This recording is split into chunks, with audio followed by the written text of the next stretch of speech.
में कौम लग गई, मेहरबानी करें बाहर आए, इतना नुकसान कर लिया हमने। यहाँ आपने कवाल अमीर कर दिए या पीर अमीर कर दिए। पीर और जाली, असली लोगों की बात नहीं करता, जाली पीर। मेरे पास एक बच्चा आया करता था, मैं मजमून पे ही रहूंगा लेकिन ये बातें करनी भी बड़ी जरूरी है।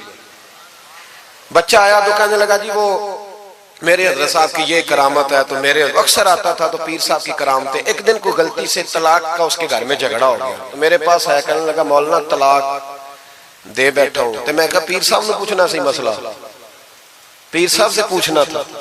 कहने लगे वो कहते हैं ये उलमा का काम है। तो मैंने कहा पीरी मुरीदी जुहला का काम है, मसला आलिम बताएगा और गंदम का तोड़ा कौन लेके जाएगा, जाहिल। बस करें, हजरत सुल्तान बाहू का फतवा है, बांझ इल्मो जो करे फकीरी वो काफिर मरे दीवाना हो। बस करें, संजीदा लोग बने आप बड़े संजीदा लोग इसलिए आपसे आगे निकल गए कि संजीदगी इख्तियार की। तो मेरी बात पे तवज्जो करना। आला हजरत फाज़िल बरेलवी रहमतुल्लाह अलैह के जमाने में लोगों ने कहा कश्श शकल है जी, वो क्या है, जमीन चीजों को अपनी तरफ खींचती है। ये नजरिया कब बना, एक साइंसदान ना बैठा था दरख्त के नीचे, तो उसने देखा कि सेब गिरा है तो वो भी जमीन पे आया है, अमरूद टूटा है तो वो भी जमीन पे आया है, अनार टूटा है तो वो भी जमीन पे आया है। तो कहने लगा जमीन में कशिश है, हर शय को खींचती है, और कश्श शकल का नजरिया बन गया। आला हजरत रहमतुल्लाह अलैह तक जब बात पहुंची तो आप फरमाने लगे साइंसदान पागल हो गए, साइंसदानों की जो अच्छी बात होगी वो मानी जाएगी, लेकिन जो बात दुरुस्त नहीं होगी वो तस्लीम नहीं की जाएगी। आप फरमाने लगे ये क्या बात हुई कि आधा किलो का सेब तो जमीन ने खींच लिया, अमरूद भी खींच लिया, अनार भी खींच लिया, और गुब्बारे में 1.5 छटाक हवा भर दिया, वो जमीन से खींचा नहीं गया, वो ऊपर उड़ गया है। फरमाने लगे ये कैसा कश्श शकल है, 1.5 छटाक हवा होती है ना गुब्बारे में, वो जमीन से खींचा।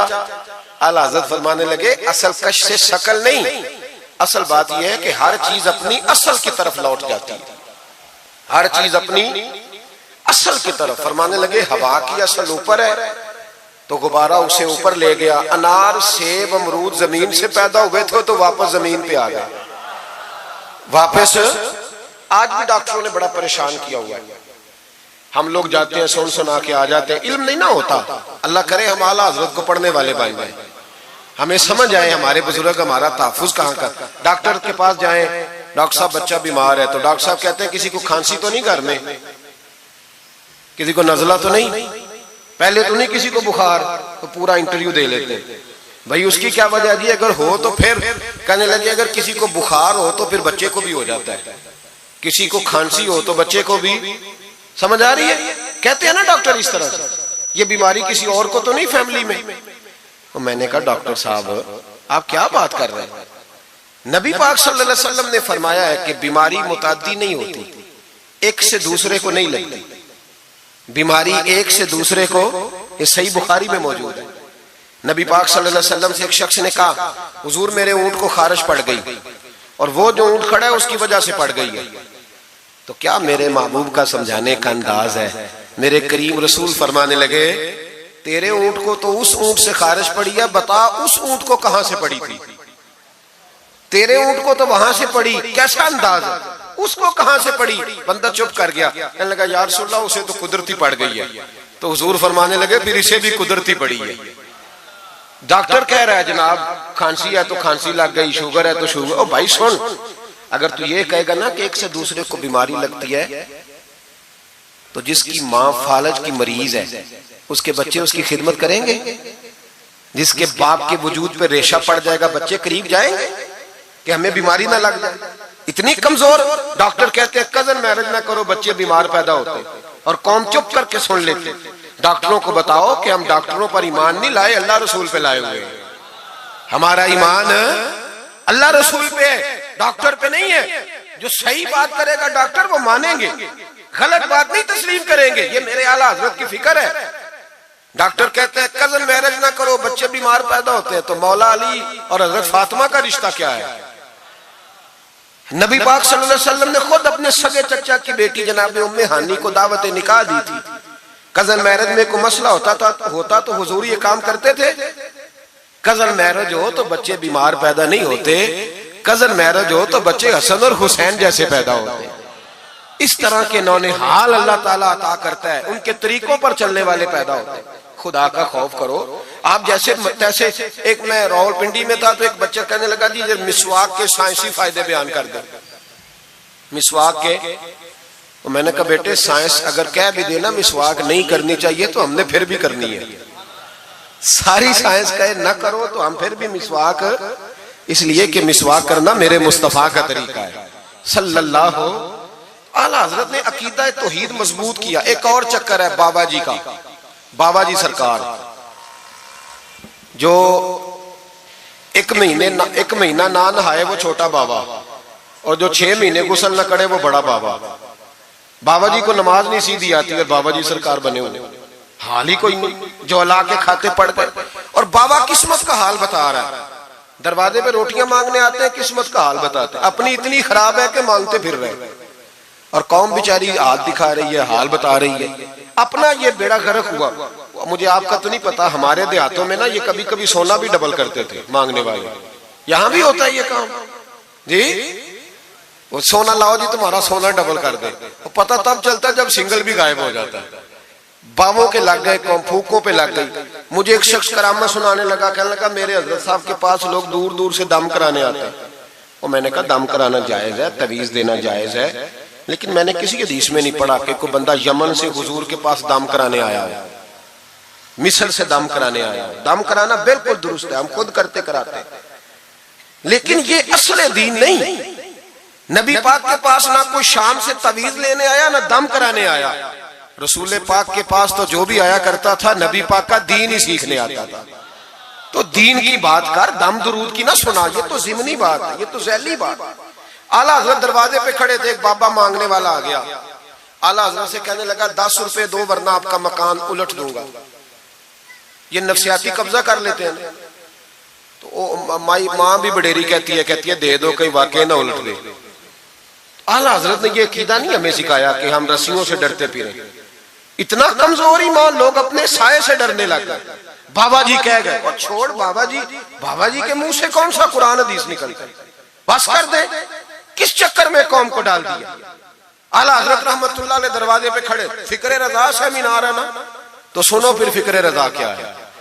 सुनो फिर, ये रजा के नेज़े की मार है कि अदू के सीने में गार है, किसे चारा जोई का वार है कि ये वार वार से पार है।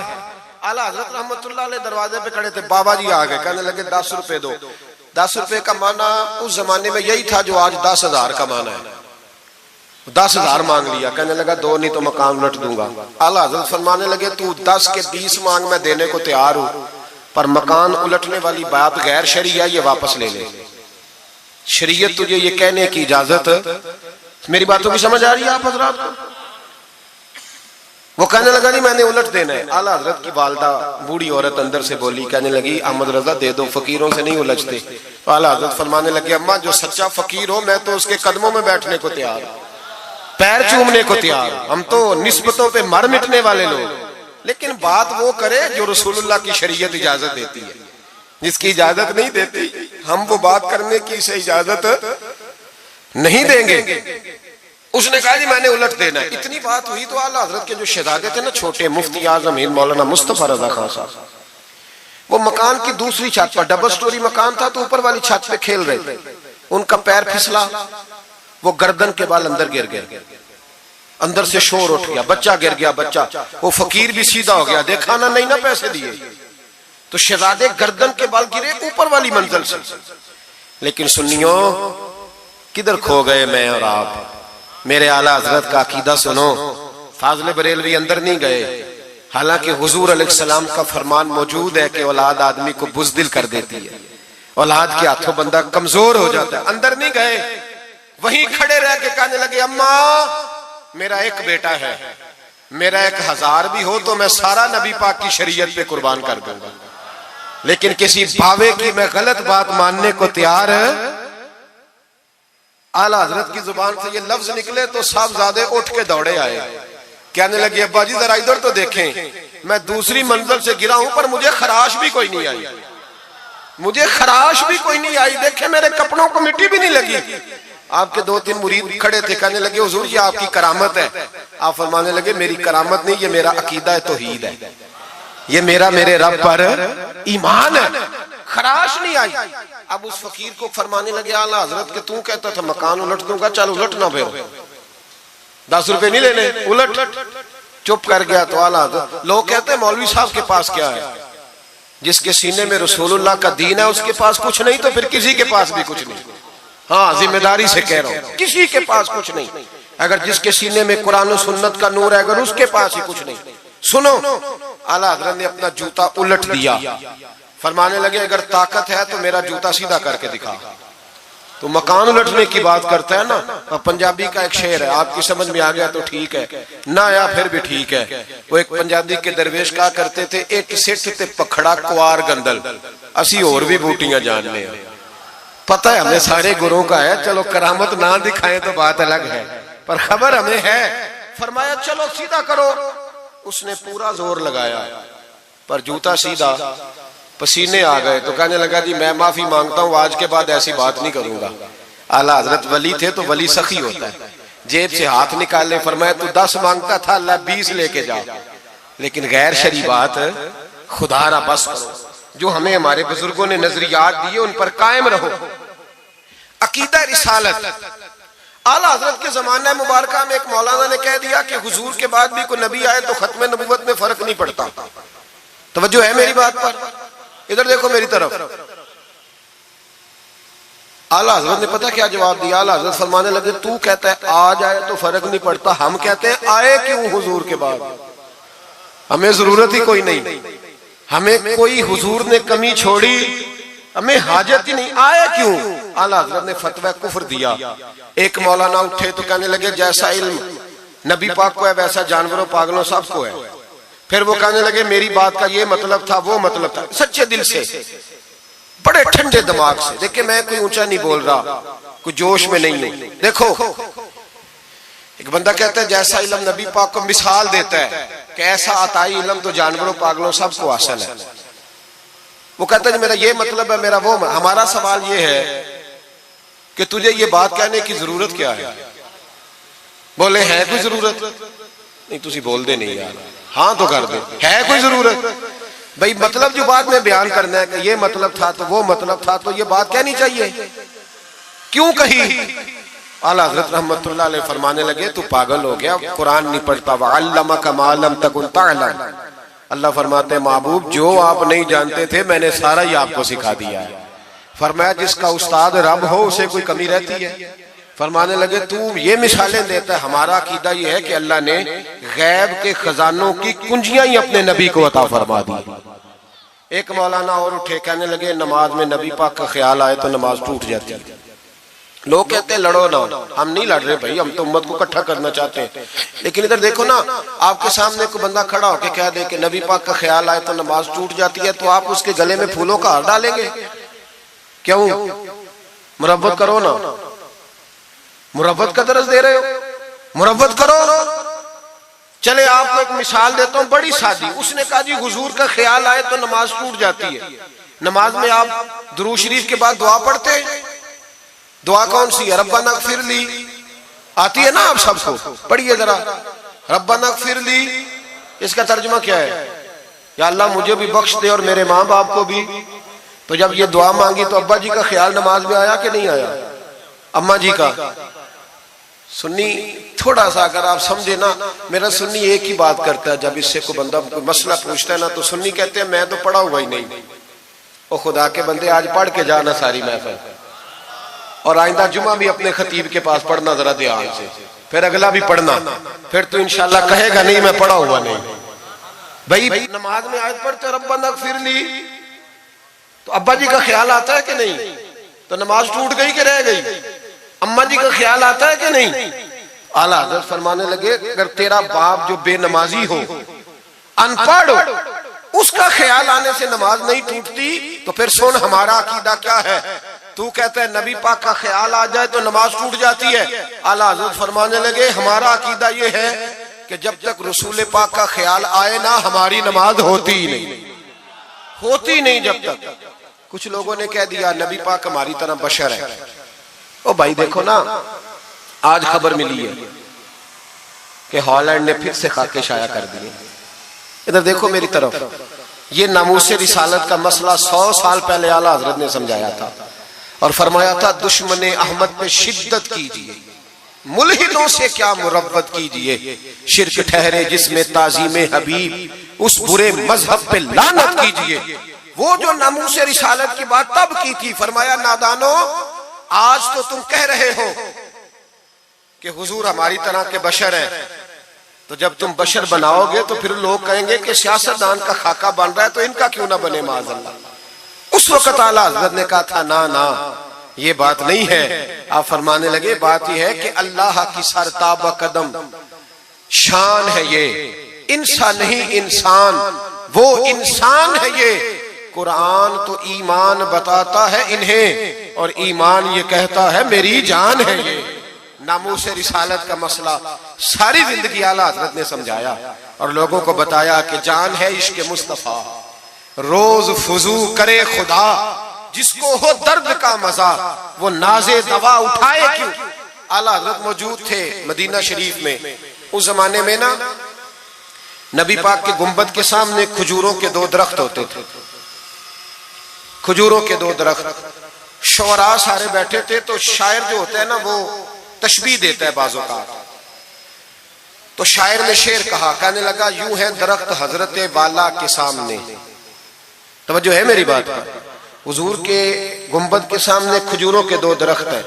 शायर ने शेर लिखा, यूं है दरख्त हजरत वाला के सामने, मजनू खड़ा हो खैमाए लैला के सामने। आला हज़रत फरमाने लगे ये शेर मेरे नबी पाक की शान के लायक। फरमाने लगे तुमने हुजूर के खैमे को, नबी पाक के गुंबद को लैला का खैमा बना दिया, ये क्या बात हुई। तो लोग मानते भी नहीं ना, वो भी ना माने। कहने लगे जी इतराज करना आसान है, शेर कहना मुश्किल है, आप बताएं शेर कैसे कहना चाहिए। फरमाया लफ्ज वो कहो जो हुजूर की शान के लायक है, जो शान के लायक नहीं वो लफ्ज न कहो। शेर क्या कहा, कहने लगे यूं है दरख्त हजरत वाला के सामने, मजनू खड़ा हो खैमाए लैला के सामने। आला हज़रत फरमाने लगे गलत है तशबीह। कहा जी आप बता दे। तो आला हज़रत फरमाने लगे सुनो फिर, यूं है दरख्त हजरत वाला के सामने, कुदसी खड़े हैं अर्शे मुअल्ला के सामने। गोया कुदसी खड़े हैं अर्शे। ये फाज़िल बरेलवी रहमतुल्लाह अलैह का अंदाज है। नामूसे रिसालत के बारे में कभी किसी को गुंजाइश, हमारे एंकर टीवी पे बैठ के अभी भी बातें होंगी सवेरे बड़ी, मौलवी जज्बाती है जी, ये कहता है कि गुस्ताखाने रसूल से रिश्ता तोड़ो, और सारे एंकर हमारे बच्चों को खराब करते हैं। कहते हैं जी हुजूर ने तो अपने बेअदब को माफ किया। बिल्कुल माफ किया है, बिल्कुल माफ किया। नबी पाक ने अपने बेअदब को माफ किया है, पर हजरत अबू बकर सिद्दीक ने हुजूर के बेअदब को कोई नहीं माफ किया। हजरत उमर ने हुजूर के बेअदब को माफ, हजरत उस्मान गनी ने माफ, मौला अली ने माफ, इन लोगों ने हुजूर के बेअदब को माफ। लेकिन ना जो मेरी बेअदबी करेगा उसे मैं माफ करूंगा। बेअदबी मेरी करे और माफी मेरे छोटे भाई से मांग ले, उसको हक है माफ करने का, मैंने माफ करना है। क्योंकि बेअदबी ये मोटी बात है, इसको समझ ले। इस इज्तिमा में मैं हुकूमत पाकिस्तान को मशवरा देता हूँ, बड़ा बड़ा ठंडा मशवरा देता हूँ कि अगर बचना चाहते हो ना तो इनसे ताल्लुक तोड़ लो और इन्हें सख्त जवाब दो, बच जाओगे। वरना जो उनसे रिश्ता नहीं तोड़ेगा वो खुद भी नहीं बचेगा, वो राह में बह जाएगा, वो अल्लाह की पकड़ में आ जाए, उसके लिए मुश्किल हो जाए। खुदारा सख्त जवाब दो, तुम्हें अल्लाह ने मनसब दिया, मौका दिया, सख्त जवाब दो, स्टैंड लो। लोग कहते हैं उलमा की तकरीरों से क्या होता है, हमारी तकरीरों से गाजी इल्म दीन शहीद पैदा होते हैं, हमारी तकरीरों से आमर चीमा शहीद पैदा होते हैं, हमारी तकरीरों से गाजी मुमताज हुसैन कादरी पैदा होते हैं, ये यहाँ से पैदा होते हैं। इसलिए मेहरबानी करें, खुदा का खौफ करें और सख्त जवाब दें, और अपने मुसलमान होने का, आप मुसलमान हैं, मुसलमान होने का सबूत दे, सख्त जवाब दे। और अगर वो नहीं मानते तो गुजारा खाने पीने रोटी के बगैर हो जाता है, पर नबी पाक के बगैर नहीं होता। इसलिए मेहरबानी करो, उनको करारा जवाब जाना चाहिए। आप तायीद करते हैं मेरी बात की, सारे हज़रात होना चाहिए ना जी ऐसा। अल्लाह आपको जज़ा दे। आगे बढ़िए।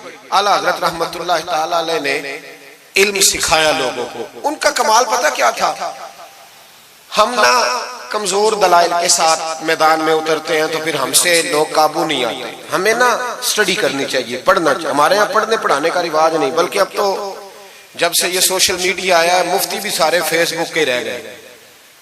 एक साहब पूछते हैं जी वो फेसबुक पे मैंने पढ़ा था, तो मैंने कहा फेसबुक किस किताब का नाम है, किस किताब का नाम है? उस पे तो जो जिसका दिल करता है, अच्छा भी उसका फायदा भी है, लेकिन मेहरबानी करें जब आपने पढ़ना हो ना तो फिर आप किसी मुस्तनद किताब से पढ़ें, फिर उस किताब का हवाला कोट करें ताकि माना जाए। आला हजरत मसला बताना भी जानते थे और मनवाना भी जानते थे। उनकी किसी किताब का कोई जवाब, और जब जवाब नहीं होता तो बंदे गालियां देते हैं, और जब सामने वाला गुस्से में आ जाए तो समझो उलझ गया है, अब दलाइल कोई नहीं तो अब गुस्सा करके भागना चाहता। आला हजरत का एक फतवा है, मेरी बातों की समझ आ रही है आप हजरात को? पीछे वाले जरा कम कम हाँ ना कर रहे हैं, आ रही है जी आप हजरात को समझ? माशाअल्लाह कोरम भी पूरा हो गया आपका, थोड़ी तवज्जो करें मेरी बात पर। आला हजरत रहमतुल्लाह ताला अलैह का एक फतवा है। आला हजरत का फतवा है कि जुमे की जो दूसरी अजान है ना, बाज मस्जिदों में खतीब के सामने होती है। फरमाया खतीब के सामने नहीं देनी चाहिए, बाहर दरवाजे पे देनी चाहिए। आला हजरत का फतवा है। अब मेरी बात भी जरा ठंडे दिल से सुन लें। अगर कोई खतीब के सामने देता है तो अजान उसकी भी हो जाती है, समझ आ रही है? सुबह रटा ना डाल देना अपनी मस्जिद में जाके कि जी उन्होंने तो ऐसे कहा है तो आप ऐसे करते हैं। लोग अपनी इरादा होता है ना लड़ाई करने का, तो बहाना कोई और बना लेते हैं। तो आप कोई किसी का प्रोग्राम हो तो मेरी बात सामने रख के लड़ाई ना करे। जिस मस्जिद में खतीब के सामने भी जुमे की दूसरी अजान होती है, अजान वहां भी बोलिए हो जाता है। आला हजरत का फतवा है कि बाहर देनी चाहिए, पूरा रिसाला लिखा है आला हजरत, और आप दलील ये देते हैं, आप फरमाते हैं कि खतीब तो आया बैठा है, बाहर अजान पढ़ो ताकि बाहर किसी के कानों में जाए कि टाइम हो गया है। खतीब को सुना रहे हो, वो तो आया है, उस पर दलाइल दिया आला हजरत ने, क्योंकि फुरोई मसला है, इख्तलाफ का हक रखते। जबलपुर में आला हजरत चले गए तो वहां कुछ मौलाना हजरात ऐसे थे जो नाराज हो गए, कहने लगे जी हम 50 सालों से ऐसे ही कर रहे हैं, इन्होंने नया फतवा दे दिया। उन्होंने आला हजरत पे मुकदमा कर दिया। ये कुछ लोग कहते हैं ना जी मुझे 40 साल हो गए, आप आज बात बता रहे हैं, तो भाई इल्म का ताल्लुक तजर्बे से नहीं होता कि 40 साल का बंदा तजर्बा कर ले तो नमाज सही हो जाती है। उसके लिए नमाज सीखनी पड़ती है, याद करनी पड़ती है। तजर्बे का ताल्लुक इल्म से, वो सीखना पड़ता है। आला हजरत रहमतुल्लाह अलैह फतवा दिया कि बाहर अजान पढ़ो। एक आदमी ने मुकदमा कर दिया, कचहरी चला गया कि देखें जी इन्होंने आके नया मसला छेड़ दिया और हमारे खिलाफ फतवा दे दिया। आला हजरत फरमाने लगे किसी के खिलाफ नहीं दिया भाई, मैंने तो मसला पूछा तो बता दिया। हर बंदा कबूल करने की सलाहियत भी नहीं रखता, हक कबूल करने के लिए भी दरिया जितना दिल चाहिए, कबूल करना भी बड़ा मसला है। उसने मुकदमा कर दिया अंग्रेज की अदालत में, अगरचे जज मुसलमान था, और आला हजरत कभी अंग्रेज की अदालत नहीं जाते थे। फरमाते थे अदालत वो होती है जहां अदल होता है, इसको कचहरी कहते थे, और कभी नहीं गए थे अदालत। फरमाते थे जब निजामे मुस्तफा अलैहिस्सलाम नाफिज होगा फिर जाएंगे। मुखालिफिन ने मुकदमा कर दिया। वो जो सामने आवाज देता है ना जज के, फुला बिन फुला हाजिर हो, हमारे यहाँ तो उसे अदरी भी कहते हैं, हाकर भी कहते हैं, आप पता नहीं क्या नाम देते हैं उसको, क्या कहते हैं जी उसको यहाँ, चले जो भी है, नुमाइंदा कह लें आप जज का, मैं तफसील में जाता नहीं। उसको कहा जाता है ना फुला बिन फुला को बुलाओ। समझ आ रही है आप हजरात को? आला हजरत का मुरीद था वो बंदा। जब पता चला ना उसके जज के पास मुकदमा है, तो आला हजरत ने बुला के उसे सारी बात समझा दी। वो मुखालिफिन जब कचहरी पहुंचे तो आला हजरत गए कोई ना, वो कहने लगे देखा वो आया नहीं, हम जज साहब को कहेंगे वो तो अदालत को भी कुछ नहीं समझता, देखो ना नहीं आया, जरा मसाला लगाएंगे और जल्दी फैसला होगा। जज मुसलमान था, उसने केस सारा पढ़ा, समझ गया कि मसला यह है कि एक मौलाना कहते हैं अजान खतीब के सामने दो, दूसरे कहते हैं वहां दो। जब बारी आई ना उस केस की, केस पढ़ के ना तो अपने उस नुमाइंदे को कहने लगा मौलाना अहमद रजा बिन नकी अली खां को बुलाओ। उसको आला हजरत ने समझाया हुआ था, उसने पता क्या किया, जज के कुर्सी के सामने खड़े होके तो कानों में उंगलियां दे ली, कहने लगा मौलाना अहमद रजा वल्द नकी अली खां हाजिर हो। तो जज कहने लगा वो बाहर जाके कहने लगा जी यही बात तो मेरे आला हजरत फरमाते हैं, यही तो वो कहते हैं कि उन बाहर जाके खतीब तो आया बैठा है, यही तो वो कहते हैं, यही तो मसला है। तो वो जज उसी वक्त कहने लगा उनको आने की कोई जरूरत नहीं, वो जो भी कहते हैं सही कहते हैं, मसला उनके हक में मुल्के सुखन की शाही, तुमको रजा मुसल्लिम जिस सिमत आ गए हो सिक्के बिठा दिए। ये कमाल था इमाम अहमद रजा फाज़िल बरेलवी, बात कहनी भी आती थी और बात मनवानी भी, मनवा ली अपनी बात। वो उलमा भी बड़े काबिल थे, उन्होंने रुजू कर लिया, कहने लगे जी आपकी बात अकलन भी ठीक है नकलन भी ठीक है, लिहाजा हम मानने को पीलीभीत में आला हजरत चले गए। आला हजरत का फतवा है कि मुरीदनियों का पीर साहब से पर्दा वाजिब है जी, याद रहेगा आपको। और आला हजरत का ये फतवा है कि किसी बुजुर्ग की कब्र पे जाना है तो 4 हाथ दूर खड़े रहना है, करीब नहीं जाना। तवाफ करना हराम है कब्र का।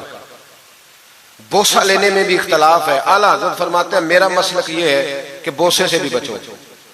मेरा नजरिया यह है कि बोसा 4 हाथ दूर खड़े रहो। 4 हाथ यहां तक होते हैं, चले आप बालिश कर ले, 4 बालिश दूर खड़े रह के फातिहा पढ़ो। किसने मलंगों को इजाजत दी है कब्रों पे माथा टेकने की, जब आला हजरत मना कर रहे हैं? सारा कुछ उनके खाते में डाल देते हो जिन्होंने सारी जिंदगी लोगों को मना करने में गुजार दी। मैं कभी कभी कहा करता हूं मेरे आला हजरत बड़े मजलूम है, बड़ा जुल्म हुआ, हर ऐब उनके खाते में डाल दिया गया, हालांकि वो पहरेदारी करते रहे नबी पाक की शरीयत। फरमाया दूर खड़े रह के फातिहा पढ़ो। और आला हजरत से किसी ने कहा था मैं बुजुर्ग के मजार पे कई दफा आया हूं, फैज नहीं मिलता। आप फरमाने लगे तुम मजारों पे गैर शरई हरकतें करते हो, तो बाबे तो तुमसे नाराज हो गए अल्लाह के बनी, वो तुम्हारे ऊपर फैज की निछावर कैसे करें? तुम तो उनको तंग करते हो, गैर शरई हरकतें करते मजारात। लेकिन बस मौज है लोगों को, लगे हुए। मेहरबानी फरमाए, तवज्जो करें। आला हजरत रहमतुल्लाह अलैह को एक शाह जी थे पीलीभीत के रहने वाले, उन्होंने जलसे पे मदऊ की, आप तशरीफ ले गए। हालांकि कम जाते थे, लिखने लिखाने के आदमी थे, पढ़ने पढ़ाने कम जाते थे, उन्होंने बुलाया तो तशरीफ ले गए। हमारे यहाँ तो अब टेलीफोन है ना जी, तो मिनट मिनट पे लोग पूछते हैं कहाँ पहुंच गए हो, कहाँ पहुंच गए हो, अब कहाँ आ गए। उस जमाने में खत होता था, खत डाल दिया जाता था, इस तारीख को जलसा है, जवाबी खत आता था, पहुंच जाएंगे। आला हजरत ने खत लिखा शाह जी को मैं आ जाऊंगा। जिस दिन आला हजरत पहुंचे उनको पता नहीं था कि उनके आने का टाइम हो गया। आला हजरत पहुंचे तो शाह साहब, शाह जी उनका लकब था बुजुर्गों का, वो शाह जी ना मुरीदनियों के बीच बैठे तावीज लिख रहे थे। आपको पता है मुरीदनियां ही ज्यादा नजराना देती हैं तवीज का, मुरीद तो पूरा पूरा देते हैं, इसलिए उनका पीर ज्यादा अमीर होता है। तो वो तवीज लिख रहे थे, मुरीदनियां बैठी थी दाएं बाएं। आला हजरत जैसे ही पहुंचे नजर पड़ी, अब तो बड़ी मुसीबत है, कोई रोकने वाला नहीं। अब तो जाली पीर की सदारत में लोग जलसा कर लेते, उसे तस्दीक हो जाती है, इतने बड़े मुफ्ती बैठे थे मेरे जलसे में, हमने अल्लाह रसूल का दिया खाना है। तो खुदा का खौफ करना चाहिए, रसूलुल्लाह के दीन से वफा करनी चाहिए। गलत आदमी की कभी सपोर्ट ना करें, वरना नबी पाक को क्या मुंह दिखाएंगे। मेरे आला हजरत रहमतुल्लाह ताला अलैह जब पहुंचे, शाह जी को देखा मुरीदनियों में बैठे तो वापस आ गए। लोगों ने कहा वो तो आला हजरत तो जा रहे। आला हजरत रहमतुल्लाह अलैह जा रहे थे, शाह जी को पता चला, वो दौड़े आए, आके कहा हुजूर लोग देख रहे हैं, कहां जा रहे हैं? मैं वापस जा रहा हूं। कहने लगे कुछ तो ख्याल करें, लोग क्या सोचेंगे। आला हजरत के हाथ में छड़ी थी, जोर से जमीन पे मारी। फरमाया जो नबी पाक की शरीयत का ख्याल नहीं करता मैं उसका ख्याल करूं, जो शरीयत का ख्याल नहीं करता उसका ख्याल करूं। शरीयत का बस समझ लेंगे जुमला, जो शरीयत का ख्याल ना करे कभी उसका ख्याल, और जो शरीयत का ख्याल करे उसके पैरों में बैठे रहो, उसकी नौकरी करो, उसकी ड्यूटी करो, उसकी गुलामी करो, लाजमी करो। शाह जी ने एक दलील दी, कहने लगे हुजूर ये जो मुरीदनियां होती हैं ये बेटियों की तरह होती हैं। तो आला हजरत फरमाने लगे तरह ही होती हैं, बेटियां तो नहीं ना होती। और फिर दलील देखो, आला हजरत की दलील कितनी आला है। आला हजरत फरमाने लगे शाह जी कुरान ने नबी पाक की अजवाज को मोमिनों की माएँ कहा है, वह अजवाजुहु उम्महातुहु, नबी की बीवियां तुम्हारी माएँ हैं। लेकिन फरमाया वही अम्मा हजरत उम्मे सलमा बैठी थी तो नाबीना से अभी आए थे, जिसको कुरान ने मां कहा उसके सामने बेटा आया था। तो रसूल करीम सल्लल्लाहु अलैहि वसल्लम ने जनाबे उम्मे सलमा से कहा पर्दा करो। अर्ज की हुजूर वो तो नाबीना है। फरमाया तुम्हें तो नजर आ रहा है ना। फरमाया जिसको कुरान माँ कहे जब उससे पर्दा जरूरी है तो ये तो बेटियों की तरह है। शाह जी भी बड़े ज़रफ़ वाले आदमी थे, कहने लगे हुजूर हाथ करीब करें, मुझे समझ आ गई आपके हाथ में तौबा करता हूँ, आज के बाद ये काम नहीं करूंगा। बड़े आदमी थे ना, मान गए। बड़ा आदमी मानता है, जो बुज़दिल होता है तो अपनी गलती पे डट जाता है। जब मान गए तो फिर आला हजरत भी तो आला थे ना, जब कहा ना मानता हूं तो फिर इमाम अहमद रजा भी झुके और लोगों को पता तब चला जब आला हजरत ने शाह जी के पैर चूमने शुरू कर दिए। पहले नाराज होकर जा रहे थे, मैं तेरा ख्याल, अब शरीयत पे अमल किया तो कदम चूमे। आला हजरत गुलाम थे सैयद, इतना इल्म पढ़ने के बावजूद एक पीर के मुरीद हुए। समझ आ रही है मेरी बात? मुर्शिद के मुरीद हुए, इतना इल्म पढ़ने के बावजूद। नौकरी की हम तो जरूरत ही नहीं, जो बंदा 2-4 जमातें पढ़ जाता है वो तो कहता है मैं, मुझे पीर अच्छा मिलता ही कोई नहीं जी। तो मैं कहता हूं जब बंदा पढ़ लिख जाए और पैसे जेब में आ जाए तो फिर अच्छा पीर कैसे मिल जाए, इसमें शक नहीं। पीर भी गलत है, लेकिन अच्छे लोग भी दुनिया में मौजूद है। ये हो नहीं सकता कि अच्छे लोग हो ना, लेकिन हम किसी नेक आदमी की गुलामी करना पसंद नहीं करते। हम रश देखते हैं किधर ज्यादा है, रश के पीछे। आला हजरत मुरीद हुए और पीर खाने की नौकरी की। जब ड्यूटियां लगती थी आस्थाने पे तो मेरी तरह का तो मौलवी कहीं मुरीद भी हो ना तो पीर खाने पे जाके स्टेज पे बैठना पसंद करता है। लेकिन आला हजरत फरमाया करते थे मेरी बाथरूम पे ड्यूटी लगाओ, मैं वो वाली नौकरी करूंगा, उससे मेरा नफ्स कुचला जाता है। वो इतने बड़े आलिम हो, फरमाया करते थे मेरी वो ड्यूटी लगाओ जो सबसे छोटी है। आजी इस दर्जे की थी, इतनी अजमतों, इतनी फजीलतें, और फिर जब इतना कुछ अल्लाह बंदे को देता है ना, इतना उसे तकवा, फिर उसे अल्लाह बसीरत की रोशनी देता है। हुजूर फरमाते इत्तकु फिरासतिल मोमिन फइन्नहु यंजुरु बिनूरिल्लाह, मोमिन की फिरासत कल्बी से डरो, वो अल्लाह के दिए हुए नूर से देखता है। आला हज़रत रहमतुल्लाह तआला अलैह, उनके खलीफा थे सैयद नईमुद्दीन साहब मुरादाबादी, तफसीर खजाइनुल इरफान लिखी उन्होंने। सैयद साहब के एक दोस्त थे सैयद दीदार अली शाह साहब, लाहौर में उनका मज़ार है।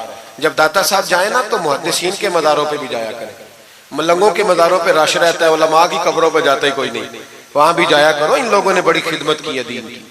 हजरत सैयद दीदार और दाता साहब तो फिर देखे ना, उनकी किताब पढ़े, दाता साहब सूफिया के भी इमाम है, उलमा के भी इमाम है, कमाल कर दी।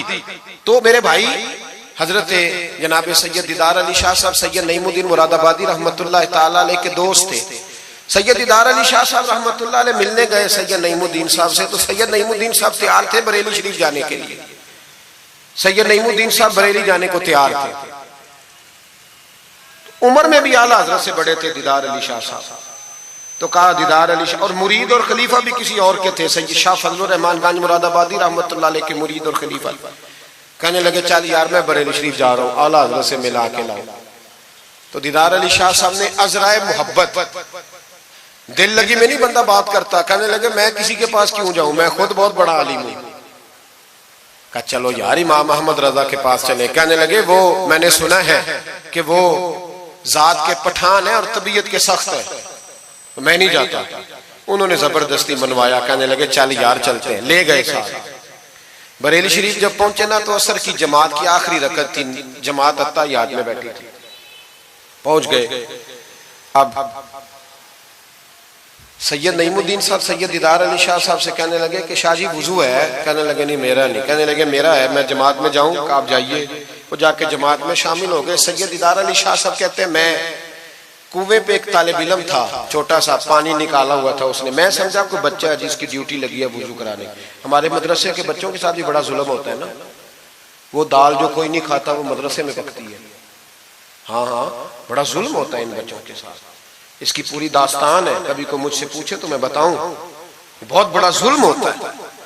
एक मोहतरम साहब एक दिन कह रहे थे तंजीमुल मदारस की मीटिंग में कि मैंने जी कभी मदरसे का खाना चखा नहीं, मेरे लिए जायज नहीं, तो मैं चखता नहीं। मैंने कहा साहब अब चखना, और मेरी ख्वाहिश है आप भी वही खाना खाएं जो ये बच्चे खाते हैं। ये रसूलुल्लाह के दीन के तालिब इल्म है, इसलिए इनके साथ जुल्म होता है। मुझे यूनिवर्सिटियों में जाने का मौका मिलता है, 2-3 दिन पहले भी मैं national textile university Faisalabad lecture देने गया था। ठाठ बाट है यूनिवर्सिटियों के बच्चों को, इनका क्या असर करता है? ना सोने को जगह ना बैठने को जगह। वो जो शोर वाले नाथ खां थे वो पुजारों में घूमते हैं, और ये नबी पाक के दीन के तालिब इल्म रात की दाल पड़ी है तो कहते हैं थोड़ा पानी डाल के इसको खा लो, ये जुल्म इनके साथ करते हो। और फिर मैं बड़ी तकलीफ से बात करने लगा हूं। हदीस बयान की जाती है कि तालिब इल्म के कदमों के नीचे फरिश्ते पर बिछाते हैं। नीचे फरिश्तों ने पर बिछाए हुए हैं और उनकी गर्दन पर कुर्बानी की खालें लादी हुई, जैसे गधे पे लादी जाती है। इसके बारे में हदीस आई थी। अल्लाह का खौफ नहीं आता। आपने और मैंने मदरसे के बच्चों को इज्जत नहीं दी, इसलिए मदारस की रौनकें खत्म हो गई। और मुझे शिकवा है मदारस चलाने वालों से भी, इनसे प्यार करो। ये गरीब घरों के होते हैं, ये गरीब घरों के होते हैं। इनकी माएं भेजती हैं कि चलो कुछ बन जाएंगे, लेकिन इनके साथ जो सलूक होता है वो अच्छा नहीं होता। इनके साथ इनकी ड्यूटी है, सारे मदरसे की ईंटें इन्होंने उठानी है, सारी नौकरियां इन गरीबों ने करनी है। खुदारा डरो अल्लाह ताला से। आला हजरत रहमतुल्लाह ताला अलैह के मदरसे का एक बच्चा खाना लेके आया घर से। चलो बात आ गई तो पहले ये कर लो। आप इतिकाफ बैठे हुए थे, इफ्तारी लेके आया तो जरा देर से पहुंचा। आला हजरत को जलाल आया तो एक थप्पड़ हल्का सा गर्दन, ओए तू जल्दी नहीं आता? बच्चा कहने लगा गलती हो गई, एहतियात से आऊंगा। रास्ते में खेलने लग गया, बच्चा जाके सो गया।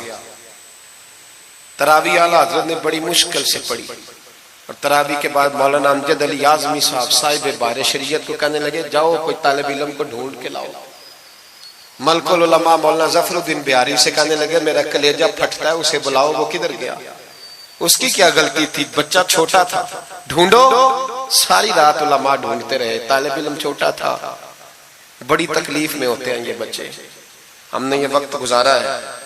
मैं देर से जब जलसे से आता हूं तो मैं इनकी रजाइयां सीधी करता हूं, मैं इनके कपड़े देखता हूं, मेरा कलेजा फटता है। ईद के मौके पर इन्हें वो वाले जोड़े दिए जाते हैं जो बाजार में बिकते हैं। इन्हें खैराती समझ के रोटी दी जाती है सिर्फ इसलिए कि ये रसूलुल्लाह का दीन पढ़ते पढ़ा। वो बच्चा किधर है? उसको बुलाओ। सारे उलमा ढूंढते रहे लेकिन वो तालिब इल्म मिला नहीं। सारे ढूंढते रहे। वो कहीं सो गया, ठंड थी, सफों में छुप के सो गया। सहरी के वक्त उठा, मेरे आला हज़रत सारी रात सोए नहीं। सहरी के वक्त वो आया तो लोगों ने देखा कि करोड़ों लोगों का पेशवा, बेहिसाब फजाइल रखने वाला आलिम दीन इमाम अहमद रजा के गरीब तालिब इल्म के सामने अत्ताहियात की हालत में बैठ के हाथ बांध दिए और कहने लगे भूल गया था, बूढ़ा हो गया हूं ना, कुछ बातें ज़हन से उतर जाती, माफ कर दे बेटा, गलती हो गई। जितने उलमा थे रोने लगे, हुजूर आप ये क्या कह रहे हैं? फरमाया यार छोटा सा फूल सा दिल था बेचारे का, टूट गया हो, चल माफ कर दे, आइंदा नहीं करता। कहने लगा हुजूर आप जैसे राजी हैं मैं भी राजी हूं। फिर फरमाने लगे यार नाबालिग तो माफ करने का भी हक नहीं रखता। फिर उसका हाथ पकड़ के अपने चेहरे पे मारा, बदला ले ले। फिर जेब से पैसे निकाल के दिए और फिर कहने लगे अमजद अली जफरुद्दीन देख रहे हो ना सारे, मैंने बदला भी दिया है, माफी भी मांगी है और मैंने पैसे भी दिए हैं। अगर अल्लाह ने कयामत के दिन इस तालिब इल्म के बारे में पूछा तो मेरी गवाही दोगे ना? कहोगे ना यार, कहोगे ना? ओ भाई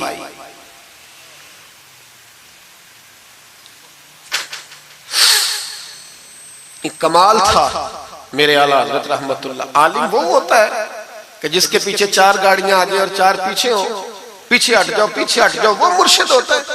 मुर्शिद वो होता है जिसके पास से तकवे की खुशबू आती है, खौफे खुदा की खुशबू आए, रसूलुल्लाह की मोहब्बत जाके, वो कामिल मुर्शिद होता है। हजरत सैयद नईमुद्दीन साहब मुरादाबादी रहमतुल्लाह अलैह फरमाते मैं पहुंचा उस तालिब इल्म को, मैंने समझा को वुजू कराने वाला है, तो मैंने कहा पानी उठाने लगा तो कहने लगा बाबा जी पूछ तो ले पहले, पानी तो मेरा है। फरमाते मैंने कहा चल बेटे फिर दे दे अगर तेरा है तो, मैंने वुजू करना है। तो वो बच्चा कहने लगे हुजूर आपको पता है कि नाबालिग अपनी मर्जी से भी अपनी चीज किसी को नहीं दे सकता। मौलाना दीदार अली शाह साहब फरमाते मेरे दिल पे चोट लगी। मैंने कहा दीदार अली अहमद रजा के मदरसे के तो नाबालिगों का इल्म भी तुझसे ज्यादा है, नाबालिगों का ये हाल है तो बड़ों का क्या हाल होगा। फरमाते हैं कि वुजू उस बच्चे ने किया, फिर मैंने पानी भरा, वुजू करके मैं मस्जिद की सीढ़ियां चढ़ रहा था। सैयद नईमुद्दीन साहब की नमाज रहती थी, वो मुकम्मल कर रहे थे, आला हज़रत सीढ़ियां उतर रहे थे। उनके पीछे पीछे हाथ बांध के लोगों को चलते देखा तो मैं समझ गया यही आला हजरत है। आला हजरत की करामत थी कि सैयद की आंखें देख के पहचान जाते थे कि सैयद है। आंखें, कहते हैं जब सीढ़ियां आला हजरत उतर रहे थे, मैं चढ़ रहा था तो मेरी आंखें देख के पहचान गए। सलाम ली तो कहने लगे आप सैयद है, तेरी नस्ल पाक में है बच्चा बच्चा नूर का, तू है ऐने नूर तेरा सब घराना, आप सैयद है? कहते मैंने कहा जी। कहते इतना बड़ा आलिम, जब मैंने जी कहा तो फौरन झुके और मेरे हाथ चूम लिए। तो मैंने पूछा तबीयत कैसी है? वो बात जो मेरी और सैयद साहब की तन्हाई में हुई थी। मैंने कहा आला हजरत से पूछा हुजूर तबीयत कैसी है? तो कहने लगे शाह जी जात का पठान हूं, तबीयत जरा सख्ती है मेरी, पठान जो हूं तो जरा तबीयत सख्ती है, क्या करूं?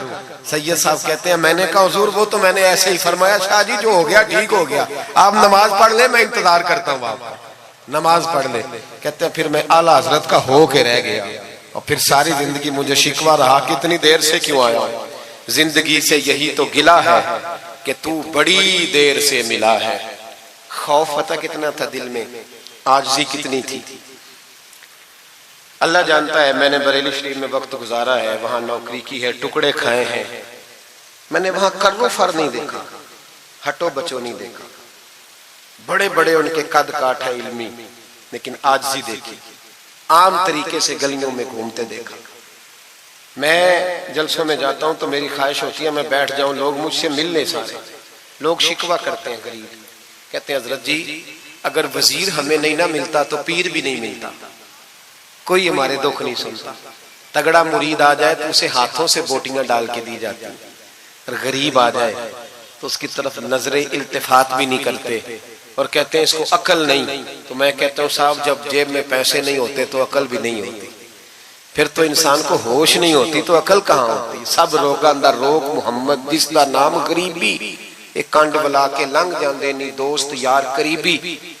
छोटा सा एक बच्चा 10-12 साल का, सैयद कनात अली शाह साहब आला हजरत के खलीफा है, वो कहते हैं वो छोटा सा बच्चा आके खड़ा हुआ, कहने लगा हुजूर आपकी दावत पकानी है, को टाइम देंगे? आला हजरत अभी कुछ कहने लगे थे, कहने लगा हुजूर मैं यतीम हूँ, अकेला हूँ, सिर्फ मेरी अम्मा है, मिलेगा टाइम? तो आला हजरत फरमाने लगे तुझे नहीं टाइम देना। चुप कर गया, फरमाने लगे मैंने नहीं तुझे टाइम देना, तूने मुझे देना है, बता बेटे कब आऊं? कहने लगा कल जोर के बाद आ जा। फरमाया अकेला हूं या किसी को ले आऊं? कहने लगा एक बंदा लाइएगा, दो ना आए।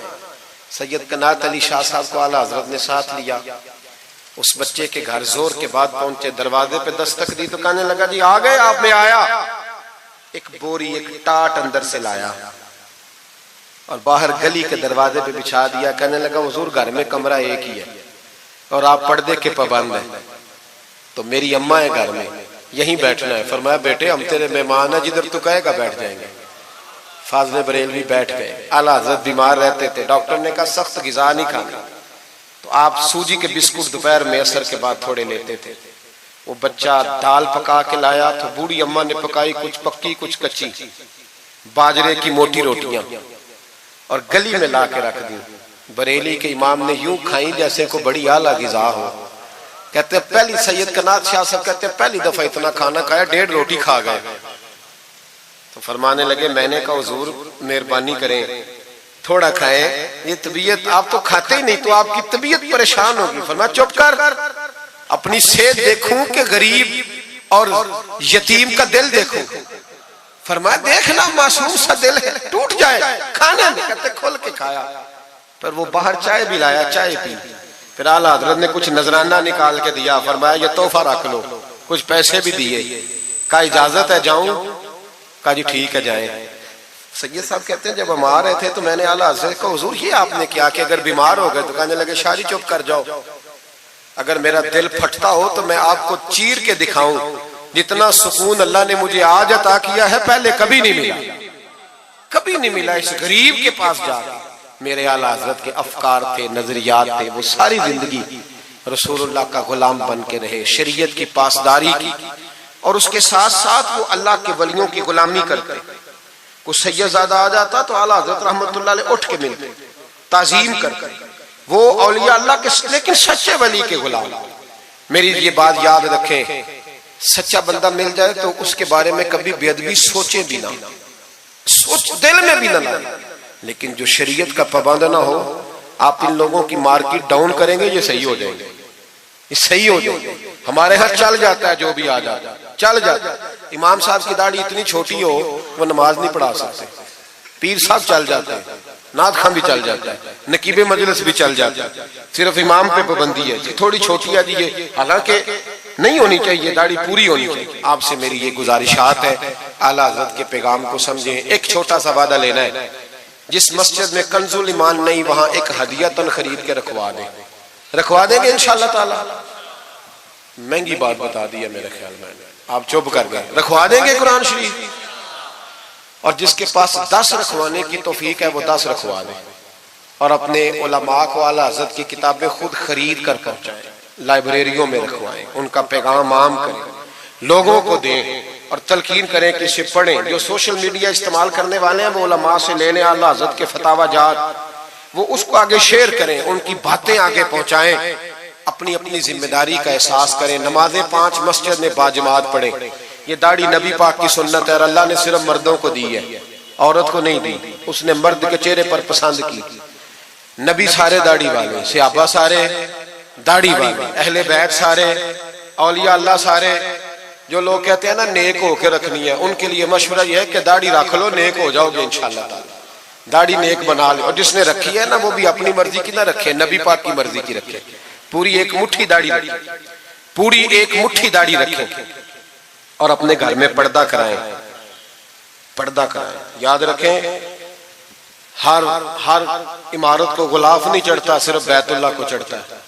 हर कुरान, हर किताब को गुलाफ नहीं चढ़ता, सिर्फ कुरान पाक को चढ़ता है। हर बीबी पर्दा नहीं करती, सिर्फ सैयदा फातिमा की मानने वाली पर्दा करती अपनी। और याद रखें, वो बेटा, वो भाई, वो शौहर मुजरम होगा जिसकी बीवी पर्दा नहीं करती। खुदा रहा, ये आला हज़रत का मिशन है, पैगाम है।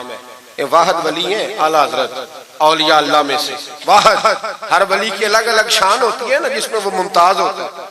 जनाब सिद्दीक अकबर सदाकत में बात, हालांकि सखी भी बड़े, एक शान इन्हें इनफिरादी मिली आला हज़रत। आला हज़रत की ज़ौजा अपने दौर की बहुत बड़ी वलिया थी, और बाकायदा पढ़ी हुई नहीं थी, लेकिन इतनी शनासा हो गई थी कि आला हज़रत कहते किताब उठा के ला, तो किताब ले आती, फलानी किताब लाओ, ले आती। छुरी के साथ कलम बना के रखती, स्याही रखती, कागज देती। आखिरी उम्र में मेरे आला हज़रत ने फरमाया, तूने बड़ी खिदमत की, मांगा कुछ नहीं, कुछ मांग ले। तो अम्मा जी उठ के करीब बैठ गई, कहने लगी कुछ देना है ना तो मेरी बख्शिश की दुआ कर दे।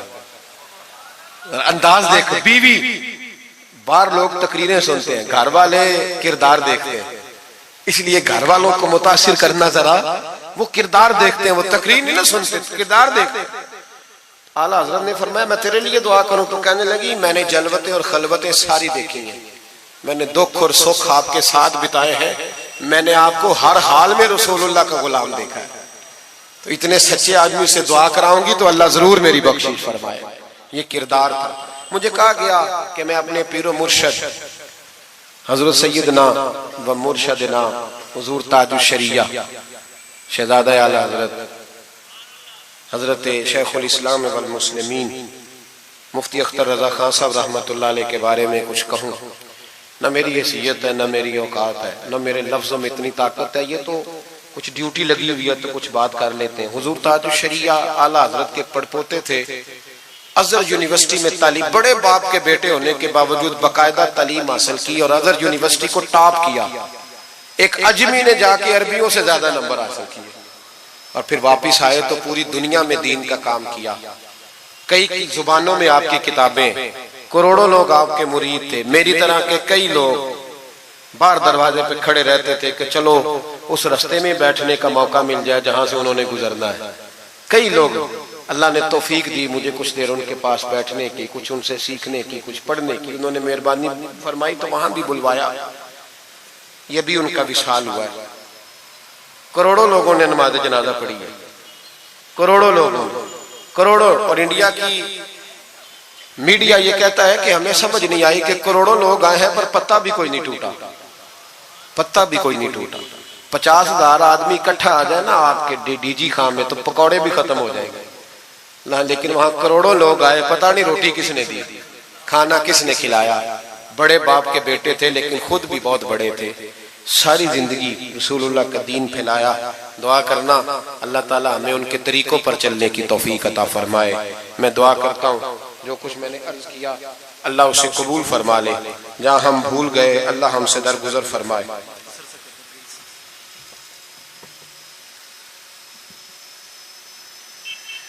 आप मुझसे अगर कहेंगे तो फिर सोशल मीडिया पे तो बड़ी बातें कौन कौन सी बयान करूंगा। तो बहरहाल हजरत इब्राहीम अलैहिस्सलाम के बारे में कुछ कहने को कहा गया। हजरत इब्राहीम अल्लाह के दोस्त है। वत्तखज़ल्लाहु इब्राहीम खलीला, अल्लाह के खलील है। यारों के यारों पर बड़े मान होते हैं, बड़ा प्यार होता है। फरिश्तों ने एक दफा शिकवा किया था कि या अल्लाह तूने यार बनाया है, उनके पास बड़ी बैल बड़ी गाय बड़े तूने ऊंट दिए हैं, बड़ी बकरियां दी हैं, तो यार तो उन्होंने बनना ही था। तो रब करीम ने फरमाया जाओ इम्तिहान कर लो। तो एक फरिश्ता आके ना फसल में बैठ गया, जैसे बड़ी फसल होती है ना कमाद की, तो वो जिक्र करने लगा अल्लाह ताला का। कोई भी जिक्र सुभान अल्लाह व बिहम्दिही सुभान अल्लाह, मुख्तलिफ रिवायतों में मुख्तलिफ लफ्ज में। हजरत इब्राहीम को सुना तो बड़ा मजा आया, तशरीफ ले गए ढूंढते ढूंढते। तू जिक्र कर रहा था कहाँ? फरमाने लगे फिर जिक्र सुना मुझे मेरे रब का। कहने लगा पहले मर्जी से कर रहा था, अब आपकी मर्जी है तो पैसे लगेंगे। क्या लेगा? कहने लगा सारे ऊंट ले लूंगा। फरमाया तेरे हुए ना इल्मा विच फसा सानू, तू यार दी गल सुना सानू। हजरत इब्राहीम अलैहिस्सलाम ने सारे ऊंट देके जिक्र सुना। थोड़ा और करो। तो फरिश्ता कहने लगा सारी गायें ले लूंगा फिर करूंगा। फरमाया तेरी हुई, तेरी। कहा जनाब सुनाता हूं। सुनाया। थोड़ी देर के बाद कहने लगे और जिक्र करो। कहने लगा सारी बकरियां ले लूंगा। फरमाया तेरी हुई। ये जिक्र का भी एक नशा है, यार की बात का भी एक नशा है, ये नात की भी एक लज्जत है। ये जब लग जाती है तो फिर रोज दिल करता है, रोज। फरमाया सारा कुछ तेरा हुआ। जब सब दे बैठे तो कहने लगे थोड़ा और सुना। कहने लगा अब क्या दोगे? तो आप फरमाने लगे जानवर संभालने के लिए तुझे किसी की मदद की भी तो जरूरत है ना, तो मुझे रख ले, मैं तेरी मदद करता रहूंगा, तू मुझे रब का जिक्र सुनाते रहेगा। तो हजरत इब्राहीम अलैहिस्सलाम ने जब फरमाया तो फरिश्ता कहने लगा ऐ अल्लाह तूने सही बंदे को खलील बनाया, ये इस काबिल है कि तेरा खलील। आप भी मेहरबानी करें कुछ दे अल्लाह के रास्ते में, कुछ दे अपने इदारों की, मदारस की, मसाजिद की, गरीबों की, यतीमों की मदद करें ताकि अल्लाह की खिल्लत का मामला हो। औरतों के महफिल मिलाद के बारे में पूछा गया। औरतें मिलाद करेंगी घर के अंदर करें, लेकिन गुजारिश ये है कि आवाज मर्दों तक न जाए और सिर्फ खवातीन का इज्तिमा हो, उसमें मर्द ना हो। कोशिश करें औरत की आवाज का भी पर्दा है तो वो इस तरह महफिल मिलाद करें कि ज्यादा से ज्यादा बापर्दा रहे, लेकिन जाना चाहिए, शरीक होना चाहिए। जाएंगी तो दीन का पता चलेगा। अल्लाह ताला तौफीक अमल अता फरमाए। हमेशा मिदहत खैरुल अनाम में गुजरे। दुआ है ये उम्र दरूद व सलाम में गुजरे। आखिर दावाना अनिल हम्दुलिल्लाह रब्बिल आलमीन।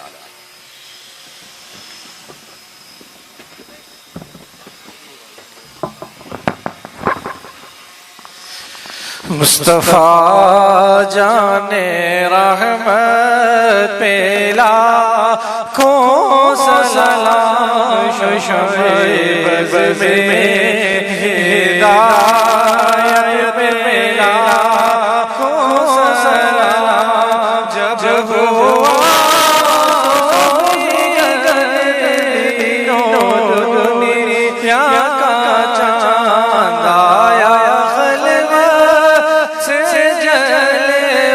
में असरा का चांद निकला, जिस साथ मसूदे बदहा का चांद, जिस सुहानी घड़ी चमका तैबा का चांद, उस दिल अफरोज साथ पे लाखों मुस्तफा जाने रहमत लाखों सलाम। किस्साए तूरो मेराज समझे कोई, फर्क मतलूब तालिब का देखे कोई।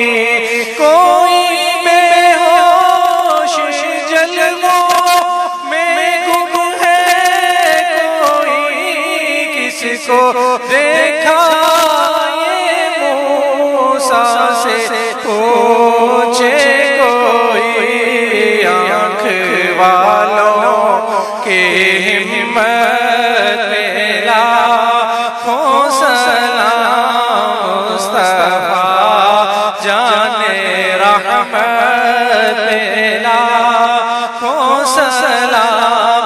भूखे प्यासों का गम किस कदर दिल में था, आ गया साइल मुँह का निवाला दिया।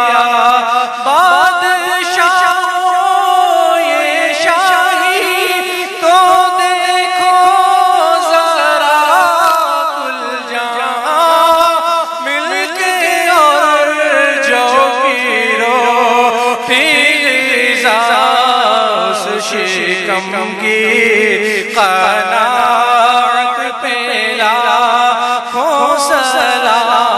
मुझसे खिदमत कुदसी कहे हाँ रज़ा वो रज़ा आला हज़रत बरेली के शाह, जिनकी घर घर अता सुन्नते मुस्तफा डाल दी क़ल्ब में अज़मते मुस्तफा।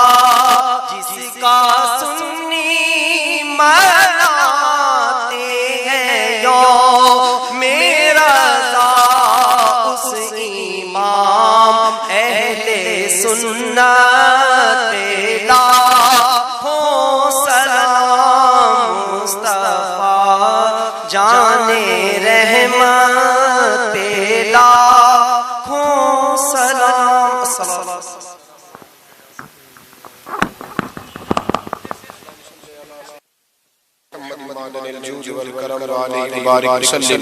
अल्लाह हमारी इस हाज़िरी को कबूल फरमा, हमें दीन के साथ इखलास नसीब फरमा। मालिक करीम हमारे गुनाहों को माफ फरमा, हमारी गलतियों से दरगुजर फरमा, हमें इल्म नाफ़े अता फरमा, अमल सालेह अता फरमा, सजदों का ज़ौक़ अता फरमा, इबादत का शौक़ अता फरमा, मस्जिद का प्यार अता फरमा, कुरान पाक से मोहब्बत अता फरमा, दुरूद व सलाम की तौफीक नसीब फरमा, आलम इस्लाम के हक में रहमत वाले फैसले फरमा, बर्मा के मजबूरों की मदद फरमा, कश्मीर और फलस्तीन के मजलूमों की मदद फरमा, पाकिस्तान को इस्लाम का मजबूत किला बना।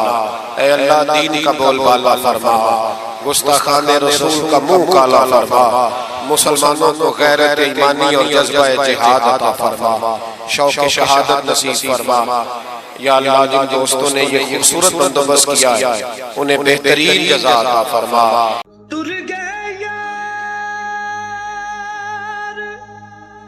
जुदाइयां वाले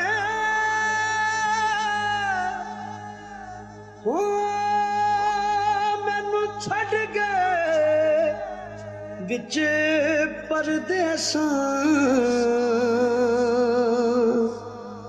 होए उठन जोगी ना छड़ गया मैनू, हो